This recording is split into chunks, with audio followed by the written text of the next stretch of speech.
This is one of the most mysterious houses in America. People say that it eats up time. The longer you stay inside, the older you get. And I couldn't wait to go check out this house. It has these big columns in the front with these giant, like old-fashioned light fixtures on top of them. There's a beautiful balcony around the second story. And then as we walked around to the back of the house, you could see that it just goes on forever. There's like endless balconies. And it's not just one single building. It's actually 3 separate buildings that are all connected together. And above the pool was this huge skylight which let in a ton of natural light. It had these really cool, intricate, beautiful designs carved into the wood on the walls and on the ceiling. Then right next to the dining room was the kitchen, which was pretty small. It seemed a little odd that such a large house would have such a small kitchen. It just didn't seem to make sense. But when we turned around and looked out the window, we realized that there was another building connected to the main house through this glass atrium. It had these long wooden desks in it, and then this big safe in the corner. Like there were these strange devices mounted into the walls. And then throughout the whole house, we kept finding these weird symbols carved into the wood.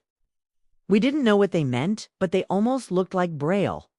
On the wall was this really creepy drawing of what looked like the Virgin Mary, or maybe it was supposed to be an Egyptian goddess. Either way, it was super creepy. It felt really nice because we had been driving for hours and it was kind of cold out. It was really cool to learn that because Elvis is like my all-time favorite musician. And when we opened it, it led us to a secret passageway that was covered in dirt. We brushed the dirt off and we discovered that it was a tunnel and we started crawling through it. The tunnel was pitch black, narrow, and very dirty. Smelled like mildew and sewage. On the way, we stopped for gas and I went inside to use the restroom. When I came out, I noticed that my phone was completely dead. And when I unlocked the car, my friend's phone was dead too. This was really strange because earlier, both of our phones had been working just fine. We also found a handwritten note that said the house was built in 1905 and was completed in 1912. It took 7 years to finish building it. We crawled towards the light and it led us to this little maintenance room. From the maintenance room, we were able to access the greenhouse and it was in terrible shape. All of the glass had been shattered and the roof had caved in. We never ended up figuring out who owned the house or what it used to be used for. But I have a feeling that the owners do want anyone to know because whenever we tried to find out information about it, we hit a dead end. There was nothing online. And whenever we talked to locals in the area, they didn't know anything about it either. That explained why it had taken us hours to explore the entire thing. So we grabbed some bikes and we started riding around to see what we could find. We rode around the whole property line and we couldn't find any houses nearby. It was like this house just randomly appeared in the middle of nowhere. There were so many rooms and hallways and staircases, it was very easy to get lost. I think that the house feeds off of people's energy. Maybe it was built on some kind of vortex or ley line. I don't know, but something strange is definitely going on there. I could feel it, and I think that's why the people who stay there age faster. I mean, that or the fact that they have to deal with annoying YouTubers showing up at their house unannounced. They almost looked like they were straight out of a 50s diner. It was taped underneath one of the loose floorboards. We pried up the floorboard and sure enough, underneath it was the key. We took the key downstairs to the office and we were able to open the safe. We descended into the dark, damp basement and we started to look for the tunnel. We found some really creepy things down there, like old rusty medical equipment and these shackles. It was like a dungeon. Inside was a bunch of documents and some old photographs. Then we went over to the refrigerator and turned it on, but it wasn't plugged in.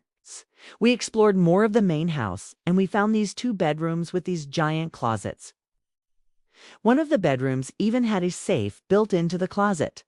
It almost looked like Braille, but we couldn't figure out what it meant. We searched the entire basement, but we couldn't find the entrance to the tunnel. It had these 4 combination locks on it, but unfortunately we weren't able to figure out the combination. We were really curious about this place. It was unlike anything that we had ever seen before. So it was really nice to just get to hang out by the pool for a few minutes and warm up. And when we walked in, it had this giant chandelier and this beautiful staircase. It had these cool, intricate designs carved into the wood. And then at the top of the staircase, there was this beautiful stained glass window. It was definitely meant to impress visitors. It was very clear that whoever lived here was very wealthy. So we packed up the car with some cameras and all of our equipment and headed out on a 5-hour drive to go see it. There was no sign on the front door or anything like that. So we left a card on the front door and then we waited in the car. A little bit later, this guy walks out from behind the house carrying a gun, and I immediately panicked. Was this the owner? Is he going to think that we're trying to break into his house? I was freaking out a little bit, but luckily he just walked past us and went down the street. Even the FBI has investigated this home because they can't explain what's going on there. So I got really curious about it, and I went to see it for myself. It was a beautiful day out. The sun was shining, was warm and toasty outside, because there was no sign on the front door indicating whether or not we were allowed to come in, or if there was an entrance somewhere else. As we were walking around the side of the house, we found this door which didn't have a lock on it. So we opened it and it led us to this crazy spiral staircase which goes up and wraps around this central pillar. Then at the top of the stairs, we could hear water running. We could smell chlorine, so we followed the sound and we found this beautiful indoor pool area. When we pulled up to the house, it was even more beautiful in person than I had imagined. We weren't able to find out who owned the property. So then we decided to walk around the property and see if we could find a way to get inside.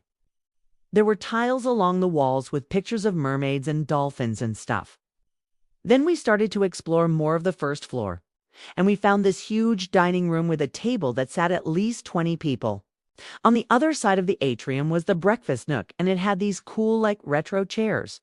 Took us a while to figure out, but we finally found the main entrance to the house. But we still had no idea who they were or where they went, because as far as we knew, nobody had lived in this house in decades. And then on the other side of the main house was this office. We spent a lot of time exploring the house and we found a lot of strange things. And then finally, after hours of searching, we found the key to the safe. The documents included things like building plans and blueprints for the house. And we learned that the architect who designed it was the same architect who designed Graceland. The blueprints showed us that there was a tunnel that ran from the basement to the greenhouse.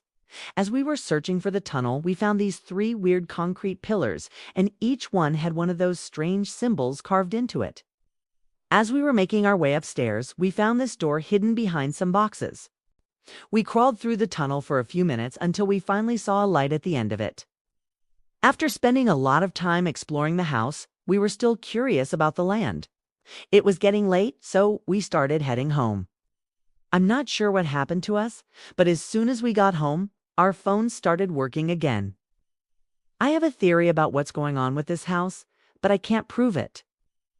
Anyways, thank you guys so much for watching. If you enjoyed this video, please hit the thumbs up button and subscribe.